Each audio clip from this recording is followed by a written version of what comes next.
Hello friends, Jai Jagannath. Welcome to the test nest. ये झिपिझिपि वर्षा दिन में सन्धार जदि टिके हट चॉकलेट मिल जाए ताहले आ जीवन में कौन दरकार। तो चलतु आज या ही बनइबा।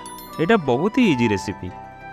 तो फास्ट गोटे बोल रे नहीं गोटे टेबल स्पून कोको पाउडर ना चॉकलेट पाउडर, गोटे टेबल स्पून कॉफी, गोटे टेबल स्पून चीनी पाउडर, गोटे टेबल स्पून मिल्क मेड पकेबा। यहाँ ऑप्शनल।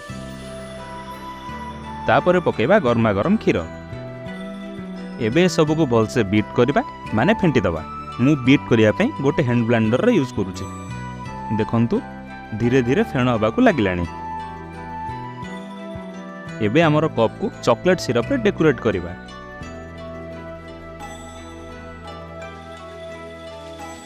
तापर गरम गरम हॉट चॉकलेट कप रे ढाली दबा।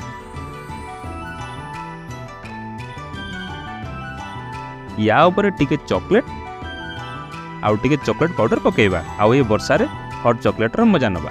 पुणी देखा बा गोटे रेसिपी सहित। रहिली जय जगन्नाथ।